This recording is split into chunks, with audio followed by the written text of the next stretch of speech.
Hello and welcome to the Black Ponder. My name is Neil Charter. I'm the host of this program, and today we're going to talk a bit about, anarchist theory, anarchism, some political philosophy, and we're going to do that via an examination of this work here. I printed this. This is one of those freebies that you can print from the internet because it's copyright free. It's from the author Murray Bookchin, The Ecology of Freedom, the Emergence and Dissolution of Hierarchy, 1982. Let me see if I can get that. Let's see. Yeah, we'll do this.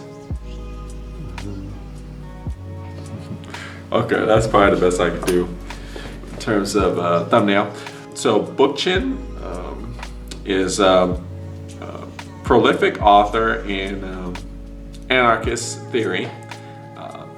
And this is one of his works, one of his major works. It's called The Ecology of Freedom. And it is about many things. As you know, with the Black Ponder, we don't do book reviews, we don't do like book summaries. We just focus in on certain themes that I find interesting and want to talk about, and then add to that with a discussion, supplementary commentary down below if you want to continue with the conversation. So there's a critique about all types of things. He's pushing anarchism as a political philosophy, and he's critiquing capitalism, he's critiquing hierarchies, he's critiquing the state, he's critiquing a lot religion, institutional religion, just all types of things he's critiquing.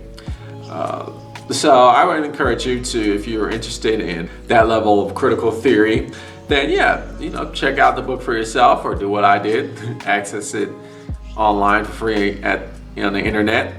You can do that legally too, so hey, that's cool. So I'm going to focus more on the freedom aspect and the idea of ecology.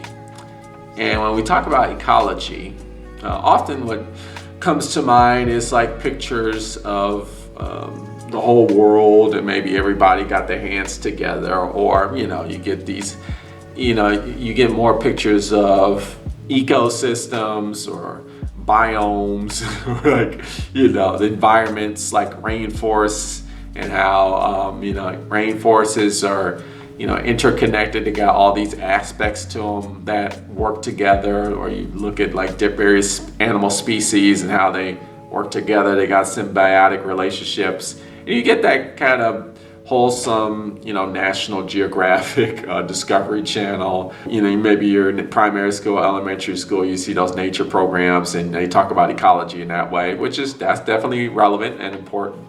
But I like to talk about ecology more so on a more general sense, where it involves human societies, and it's more focused on like a sociological framework. Right, rather than a biological framework, right, or an environmental framework, which all these things are related. But let's talk about it more on a social level and even like a political level. Ecology is definitely relevant here. And it's actually one of the major themes of the Black Ponder. So when we talk about ecology, we're not just talking about ecology in terms of biology, like I said. We're also talking about ecology in terms of thought. And this is where the philosophy comes in. We're talking about ecology in terms of creativity and innovation, and even like diversity, right? Not just in terms of biology and physiology, but in terms of the ways of thinking and ways of existing. We're facing a lot of profound problems in our society today, or humanity is facing huge issues, whether that be social inequity, climate change is a huge thing, late stage capitalism. All these things are really pushing humanity to like the brink of extinction. You hear that all the time. You hear, that's been said throughout human history. But we do confront like our own extinction as a species from our own hands quite often. This is not something that becomes trivial just because it happens so often within our history. And we're dealing with this again. So how do we handle these problems that seemingly are so profound and have such dire consequences? I'll propose one way of doing that is through creativity, right? And you might say to yourself, what do you mean creativity? You mean like art, drawing? No, creativity of thought and creativity of being, right? Creativity of existing. We have to really start thinking about, okay, what does it really mean to be a human being, and then figure out how our existence can make us, get us out of these problems, right? And by allowing these multiple ways of existing. So that is like the intro that I like to give out, and let's read some quotes from the text to like support this idea or like supplement this idea. That's what we do here in the Black Ponder. In case you're new, we actually read from the text. So let's begin. I usually give like reference pages, but since I printed it and the words may not align the same with your printer as it does with mine, I guess the only real thing I could do is I could give you like paragraph numbers, but that's a lot. I'll just give the chapter. If you would like to give more detailed reference in terms of like paragraph, just comment below. Okay, so this is from chapter 1. Cut my binder. This is from chapter 1. Okay. We're correct. The powerful technological agents we have unleashed against the environment include many of the very agents we require for its reconstruction. The knowledge and physical instruments for promoting a harmonization of humanity with nature and of human with human are largely at hand or could easily be devised. Okay, yeah, like the same things that we have which are destroying us, like our energy technology, or our knowledge and know-how to devise these technologies, are this know-how can save us, but we use it instead to destroy us, right? And it's so fascinating how humanity has the capability to both to destroy itself and like save itself with the way. It's just really a matter of choice, right? But we continue here. I skip down 4 lines. What we crucially lack is the consciousness and sensibility that will help us achieve such eminently desirable goals, a consciousness and sensibility far broader than customarily meant by these terms. Our definitions must include not only the ability to reason logically and respond emotionally in a humanistic fashion, they must also include a fresh awareness of the relatedness between things and an imaginative insight into the possible. On this score, Karl Marx, was entirely correct to emphasize that the revolution required by our time must draw its poetry not from the past but from the future, from the humanistic potentialities that lie on the horizons of social life. The new consciousness and sensibility cannot be poetic alone, they must be scientific. Indeed, there is a level at which our consciousness must be neither poetry nor science, but a transcendence of both into a new realm of theory and practice, an artfulness that combines fancy with reason, imagination with logic, vision with technique. Right? So you often hear this debate or this clash, like the left brain versus the right brain, right? Or creativity, the arts versus the sciences, logic and reason versus imagination and creativity, right? But Bookchin is saying we need to get over it, transcend that kind of thinking.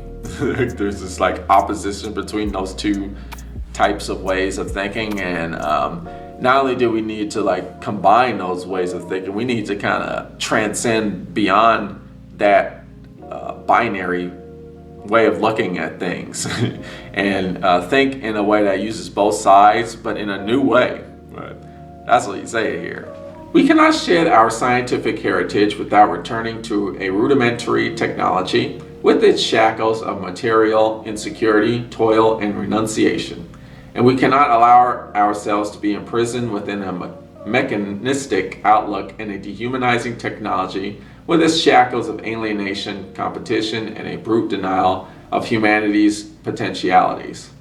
So we'll talk more about that, Science with just the goal of objectivity, just science for the sake of science, advancing just for the sake of advancing, and not considering like, where are we advancing to?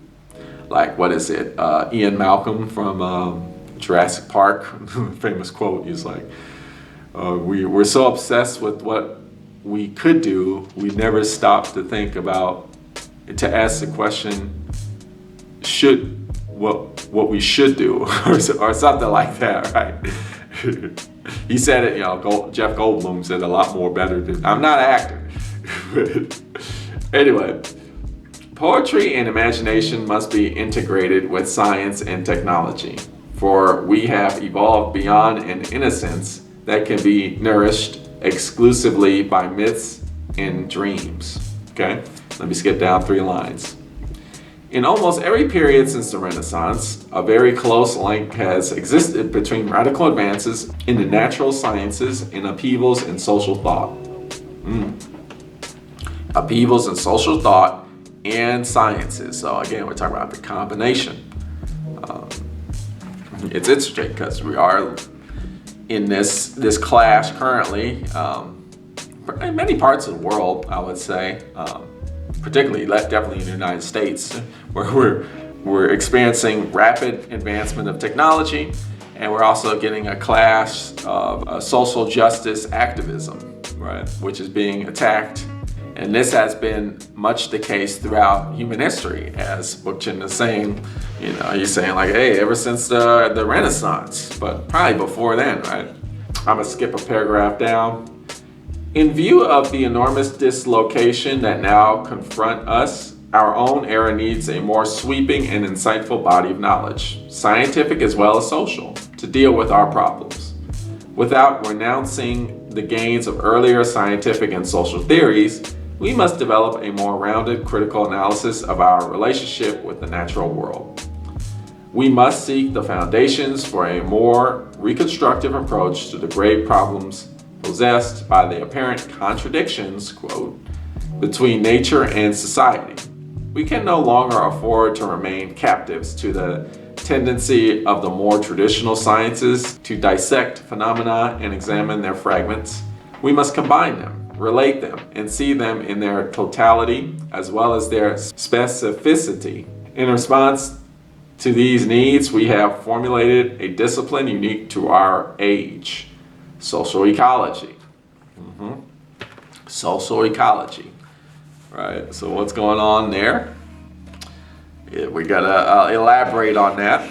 It's this combination of the social with the scientific, but it's neither. It's like a combination of a merging of the two, and in doing so, like a transcendence towards something new. I skipped several paragraphs, and I'm going to continue reading. From a critical viewpoint, ecology opens to wide purview the vast disequilibrium that has emerged from humanity's split with the natural world. One of nature's very unique species, Homo sapiens, that's us, has slowly and painstakingly developed from the natural world into a unique social world of its own. That's interesting. As both worlds interact with each other through highly complex phases of evolution, it has become as important to speak of social ecology as to speak of a natural ecology. Right, so that's interesting to think about, because the argument is, so there's a perspective. It's like there's the human beings are now like our own thing, and we're separate from nature, and then you got all these types of ideas of, yeah, we need to get off the grid and like return back into nature, right? But then you have this other way of thinking where it's like, no, we're never separate from nature. We are nature. So even our severe advancements, grand technological advancements, are just part of nature. Now, Bookchin is like, well, it's in between, right? We are distancing ourselves from nature. I mean, an example of that is like light pollution, right? Because I like to look at the stars and stuff. I have a telescope, but I live in a major city where that's not really a thing. You can't really see the Milky Way, right? In like major metropolitan cities, because there's so much light pollution. And in that way, you're kind of distancing yourself from like the natural world, because you got all these lights that we built ourselves blocking that. So it's in between, but at the same time, like, the light, we are tapping into like fundamental laws of nature, like electromagnetism and electricity, which is nature. So there needs to be like an acknowledgement, Bookchin is saying, is we got to remember that we are part of nature, right? And whatever we do, however far we think we're distancing ourselves from nature, we're not. And that's why we're running into all these problems, right? Because we ultimately can't distance ourselves or separate ourselves from nature, but we pretend that we are, or we act as if we are. And that's what leads us to all these problems, because nature kind of bites us back in the ass, like with climate change, right? We think like, we can just keep advancing without consideration of nature, but nature's like, no. I'm still here, right? And you're affecting me because we're all interconnected. This is an ecology, right? It's an ecology, right? We're all connected. And this is where Bookchin's coming from. So I just skip another page here. And let me keep reading. Ecology wholeness is not an immutable homogeneity, but rather the very opposite, a dynamic unity of diversity.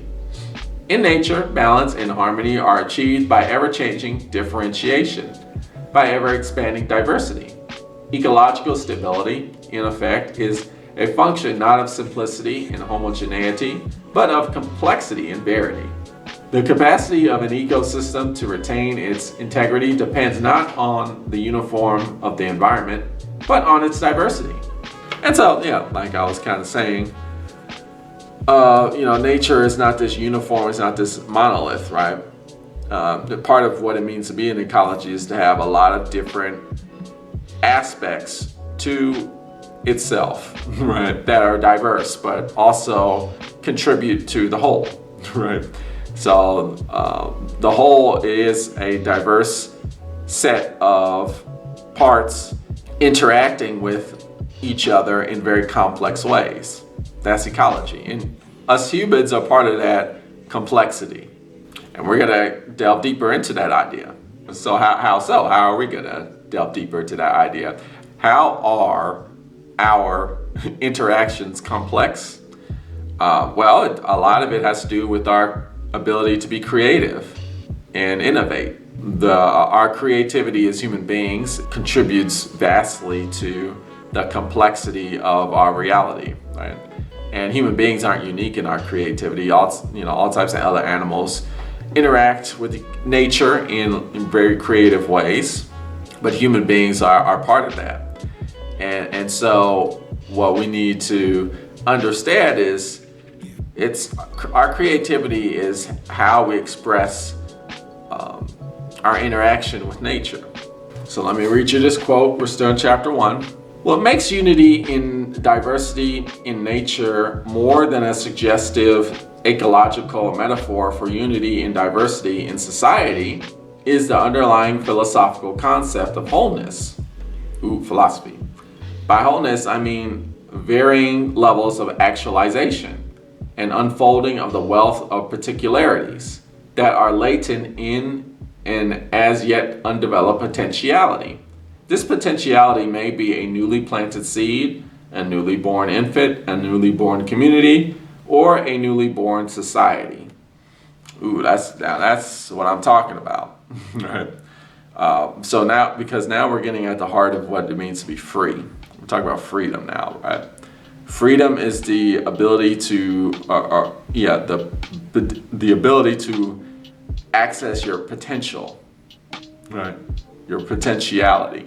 And it could be like a newborn baby, or a new seed that you just planted, or a new community that's just started. And how those new things develop over time matters. If they develop without realizing their potential, then the ecological process is hindered, right? It's blocked. But if these potentialities can reach their potential, then the reality, existence, nature can develop further, can progress, can construct into something better, can innovate, can evolve. Right. And evolve not in a Darwinian sense, but evolve in more of just the standard definition of the word, to mature into something better, to progress further. Let's continue reading here. It is not in the particulars of differentiation that plant-animal communities are ecologically united with human communities, but rather in their logic of differentiation. Wholeness, in fact, is completeness. The dynamic stability of the whole derives from a visible level of completeness in human communities, as in climax ecosystems. What unites these modes of wholeness and completeness, however different they are in their specificity and their qualitative distinctness, is the logic of development itself. A climax forest is whole and complete as a result of the same unifying process, the same dialectic, that a particular social form is whole and complete. So there's a logic of differentiation, right? So, what makes the whole complete is the differentiation that's within it, right? Or, in other words, the ecology that exists within it. A healthy ecology has many diverse parts to it, right? That are interacting in creative and complex ways, right? Because that allows for new possibilities, more potentialities, so more chances to evolve or progress or grow. That's what it means to achieve a sense of wholeness, a sense of completeness. I'll keep reading here. Natural ecosystems and human communities interact with each other in very existential ways. Our animal nature is never so distant from our social nature that we can remove ourselves from the organic world outside us and the one within us. From our embryonic development to our layered brain, we partly recapitulate our own natural evolution. We are not so remote from our primate ancestry that we can ignore its physical legacy in our stereoscopic vision, acuity of intelligence and grasping fingers. We phase into society as individuals in the same way that society phases out of nature, comes into itself. Right. So now Bookchin is getting kind of Hegelian with the dialectic situation going on, because we can't separate from nature, right? Because we are nature, right? We come from nature. We've evolved from nature, right? He's saying so nature is inherent within us. But at the same time, we innovate and we progress and we develop our own sense of selves, whether that's us as a species or us as an individual. And we develop our own ecosystems, right? Our own realities and existences. But those realities are not outside where we're from, right? We don't disattach, right? We're still part of where we're from, our original inherent nature. But we do have our own separate nature that the human societies that we've developed. But those human societies are part of nature as a whole, which are separate from human nature, which is part of human society as a whole. So this is dialectic that happens. So but what Bookchin is saying is, don't get it twisted, don't get it confused. Yes, we do innovate and we are humans and we are this unique species that's very separate from other species and other life forms, but at the same time, we are deeply connected in many ways with other life forms and other beings as well. Let's not forget that through our separation, we are connected, and through our connection, we are separate. Right? Problem is, we forget that all the time, and that's what's leading us to problems. So let me continue here. I'm just skipping around, I'm sorry. We're still in chapter 1 now. To view an ecosystem as given, a bad habit, which scientism inculcates in its theoretical neutral observer, is as ahistorical and superficial as to view a human community as given. Both have a history that gives intelligibility and order to their internal relationships and directions to their development. Skip a few lines down. Human history can never disengage itself or disembed itself from nature. It will always be embedded in nature. What may prove to be the most demanding test of our human genius is the kind of nature we will foster, one that is richly organic and complex, or one that is inorganic and disastrously simplified. So, he's saying what I just said. I'm just repeating what Bookchin is saying because I vibe with it. But also, he brings about how, we have this tendency to use science as a kind of like neutral point of view, this kind of ahistoric point of view where we kind of disregard social history and we disregard our relationship with nature, like we're trying to be above nature right through science. And it just doesn't work out very well, right? As we're seeing with all this, with a lot of our technology, whether that's AI, which is, people are scared about that, or, nuclear technology, back in the day where what Bookchin, back in the 80s when he wrote this, that was a big thing back then, blowing each other up through nuclear fallout. Through human advancement, or what we're dealing with now with climate change, because we've developed all these fuel technologies that are messing up the environment. The problem is we disassociate ourselves through technology mistakenly. So we have a choice to make. We're going to use our technology in harmony with nature, or are we going to use our technology in disharmony with nature? One's going to lead to severe problems, and one is going to be very fruitful for us. In this confluence of social and ecological crises, we can no longer afford to be unimaginative. We can no longer afford to do without utopian thinking. The crises are too serious and the possibilities too sweeping to be resolved by customary modes of thought. The very sensibilities that produced these crises in the first place. It's not crises, it's crises, right? I believe that's the case. I'm sure you'll correct me on the comments if that's not. But yeah, innovation is what we need to be thinking about, creativity, because we're dealing with a lot of intense problems. If we don't do the impossible, we shall be faced with the unthinkable. It's a quote that Bookchin cites. Humanity has passed through a long history of one-sidedness and of a social condition that has always contained the potential of destruction despite its creative achievements in technology. The great project of our time must be to open the other eye, to see all-sidedly and wholly, to heal and transcend the cleavage between humanity and nature.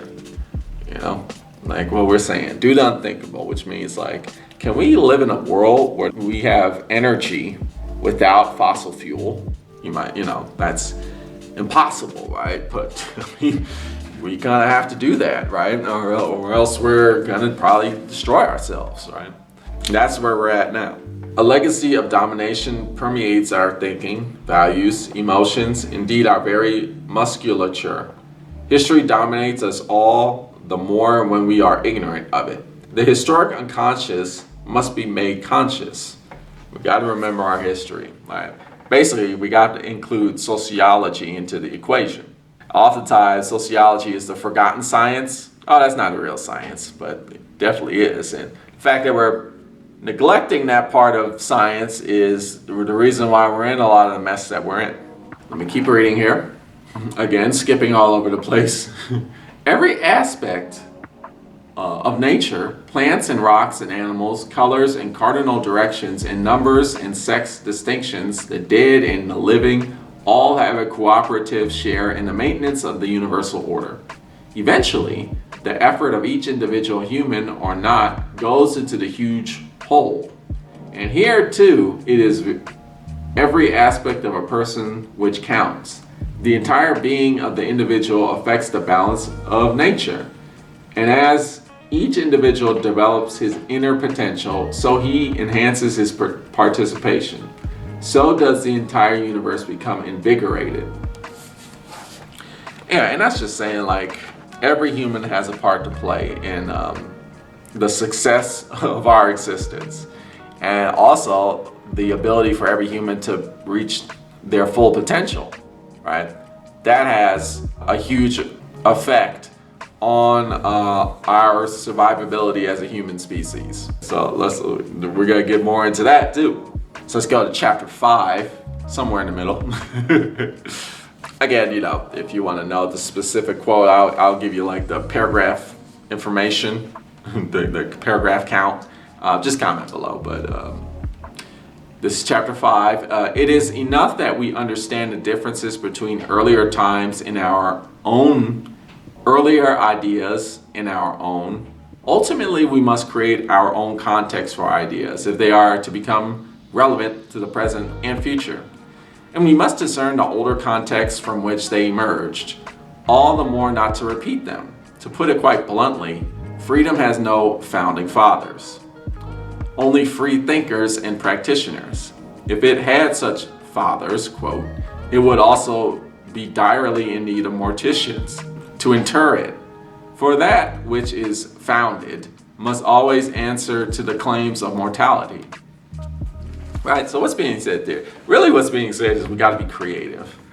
We talk about this a lot here in a Black Ponder.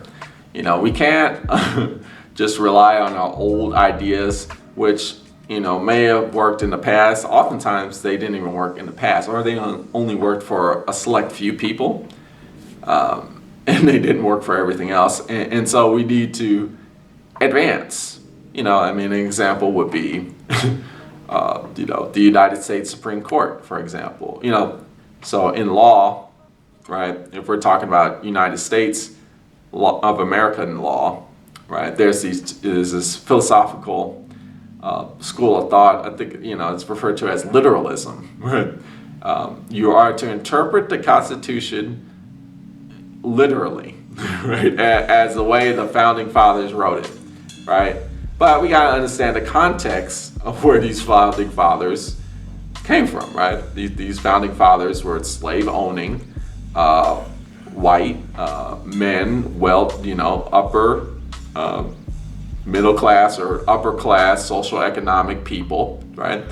So they wrote the Constitution within that context. It was favored toward them, right? So to take it literally would be to favor that context, which is actually how the United States of America is to our social systems are structured in that way, right? The same thing with, reading the Bible, for instance. There's this philosophy of, it is the literal truth. We literally have to read, the way we interpret the Bible is literally, right? But, there's all types of problems you run into when you interpret it literally, right? All types of misogyny, all types of patriarchal points of view. Basically that's the huge aspect of it. Women as property is definitely like a whole thing in particularly the Old Testament. But then, you also run into these contradictions and paradoxes. And so, of all types of sorts. And then there's also these fantastical tales in the Bible where, like, if you take it literally, like, you may be actually missing the point of what the scripture was trying to teach, right?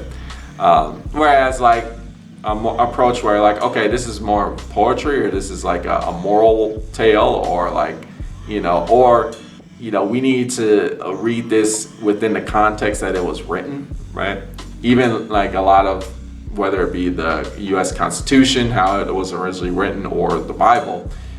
These are historical documents. So that's what Bookchin is talking about, where he's saying, like, we can't be ahistorical about this, right? We gotta, there was an agenda when those texts were written that served historical purposes, right?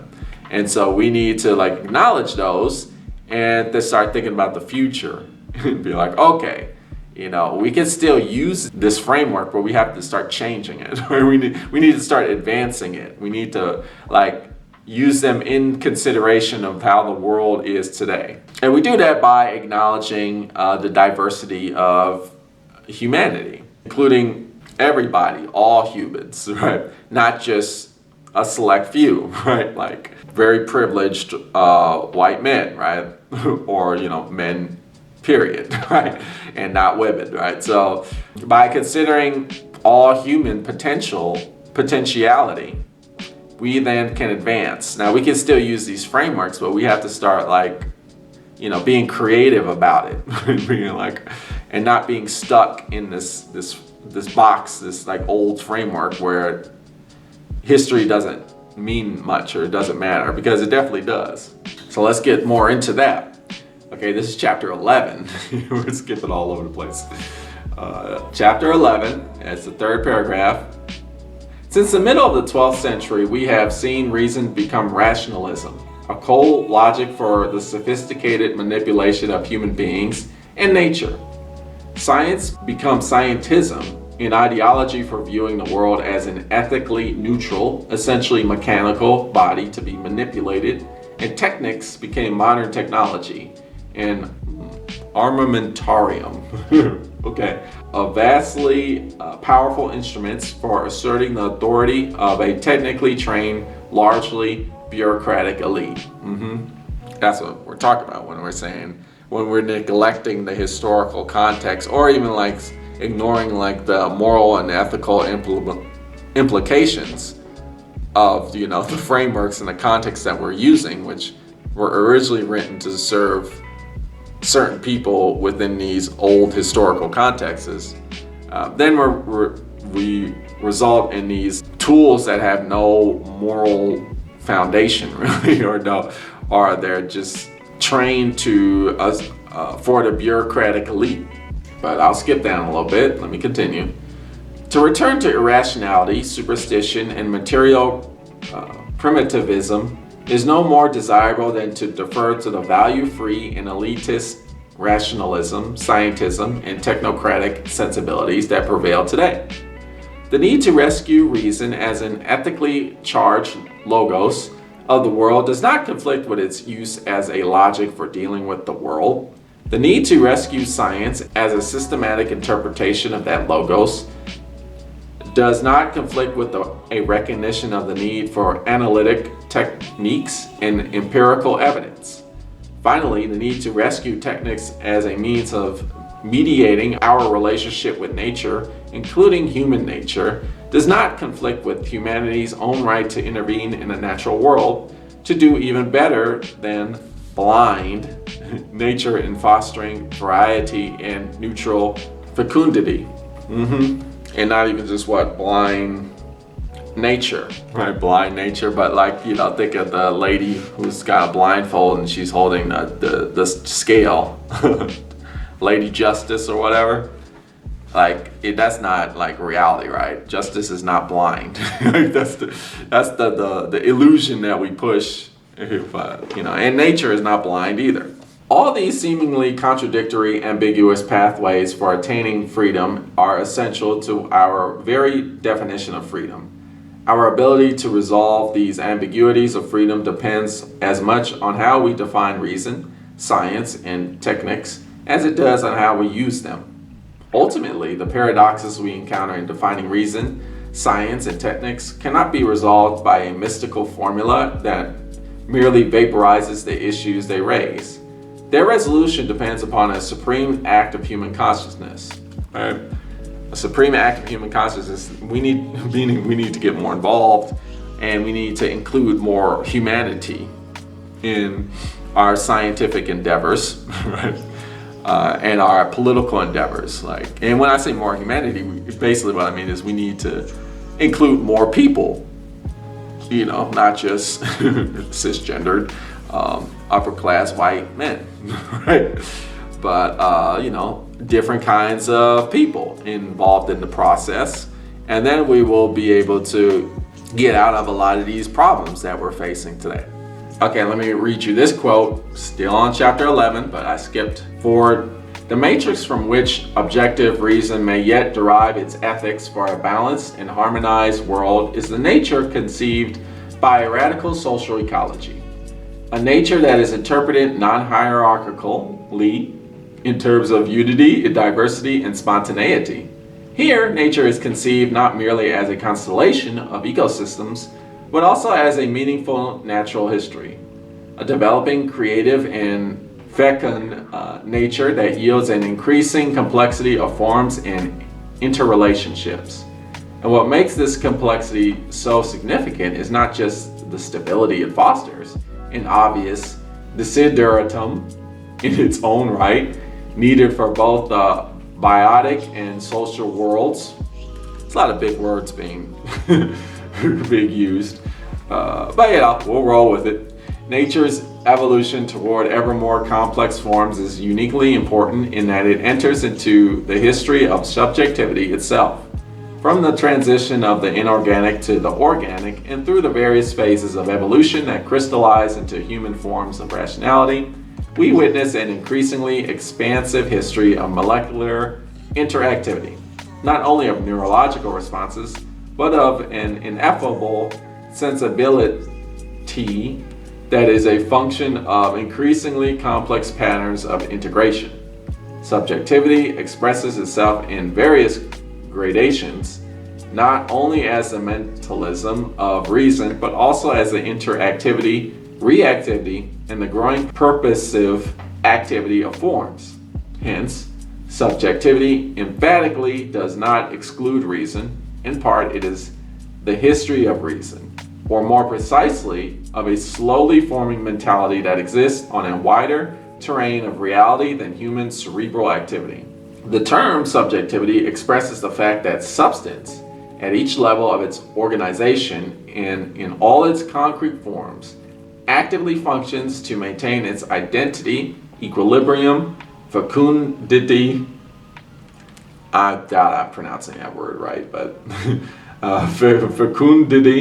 fecundity, that's probably it, fecundity, and place in a given constellation of phenomena. What's being said here is what I've been saying throughout the video is enabling freedom of potentiality, like allowing all human beings to reach their full potential, whatever that potential may be. It's very diverse because human beings are very diverse creatures. We have our identities are very differentiated, right? But the problem in our society is that we don't acknowledge that, right? We dismiss a lot of that differentiation. And so we have a hindrance of progress, not only human progress, but just progress in general for existence. And it goes back to, if you go to the Hegelian philosophy of what sometimes is referred to as the notion, which is existence moving toward this ultimate goal or this ultimate thing, whatever it is kind of irrelevant what it is. It's just the fact that all of existence is moving toward that thing, and for that to happen more effectively, the reality needs to be allowed to do its thing. The ecosystem needs to operate in full force, right? Which is saying, like, the complexity needs to work itself out. And so when we block human beings' potential, then we're blocking the ecosystem from becoming more complex. And that, hinders progression. And this is where we start talking about creativity and innovation, because we have to allow human beings to be creative and express creativity in multiple ways of being for this ecological freedom, this freedom as ecology to play about. to actualize. But society as we have it currently that's not what's happening. All right, let me read you what our problematic state of affairs are now. This is from the text, still chapter 11, but we move forward a bit. Once regarded as a herald of enlightenment in all spheres of knowledge, science is now increasingly seen as a strictly instrumental system of control. Its use as a means of social manipulation and its role in restricting human freedom now parallel in every detail its use as a means of natural manipulation. Most of its discoveries in physics, chemistry, and biology are just viewed with suspicion by its once most fervent adepts, as the controversies over nuclear power and recombinant DNA so vividly reveal. Accordingly, science no longer enjoys a reputation as a means of knowing, but as a means of domination. And nuclear power and the discovery of DNA, those were the concerns of when this publication was written, 1982, right? Yeah. But now it's like, what, AI, right? Or like climate change, or like, technological surveillance, right? Privacy, these are the issues, all that stuff, right? We're using our technology in like ways of domination rather than ways of just knowing. And it's the same song and dance, it's just a different tune, right? It's about like using science in ways that enable freedom rather than take it away, right? It's not so much the advancement of technology, it's the utilization of technology that makes it fruitful or not. It has become, in effect, a cold, unfeeling, metaphysically grounded techniques that has imperialistically expanded beyond its limited realm as a form of knowing to claim the entire realm of knowledge as such. We are thus confronted with the paradox that science, an indispensable tool for human well-being, is now a means for subverting its traditional humanistic function. The ethical neutrality of the nuclear physicists, the food chemists, and the bacteriologists involved in developing lethal pathogens for military purposes is numbing symbol of a science run wild that compares in even more frightening detail to the image of a technics run wild. The heated controversies over the hazards of nuclear power and recombinant DNA are evidence that science is thoroughly entangled in debates that deal with its claims, not just its technical competence, but to moral maturity as well. Like reason and techniques, science too has a history and broadly conceived beyond its instrumentalist definition.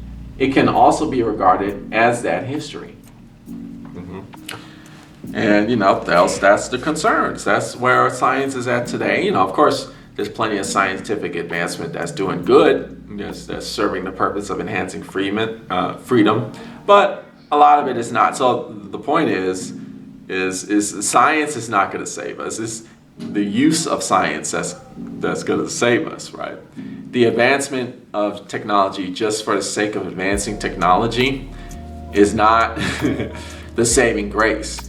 It's the way we use technology, however fast we advance it, that is going to save us. If we look at climate change, we currently have the technology necessary to address all the issues of climate change, right? Yet we, our people in power who have the social, economic, and political power, they choose to use science to advance their own motivations of greed and power. There's no concern for allowing all humans to reach their potential. They're thus only concerned about maximizing capital, right? And now we're in the situation that we're in, where we have these profound problems in our society that have these extreme consequences that we're having these existential crises over. So in conclusion, let me read you this quote. Still chapter 11. Diversity and unity do not contradict each other as logical antinomies. To the contrary, unity is the form of diversity, the pattern that gives it intelligibility and meaning, and hence a unifying principle, not only of ecology, but of reason itself. Yeah, so I remember hearing some guy, some political wonk, I guess is the word on the radio, public radio, talking about how, we care too much about diversity. What's important is like focusing on what the things that unify us, that like the things that we share. Those are the things that we should care about and foster, and we should not be so much focused on the things that make us different, which is like it's so like counter what we should be doing, right?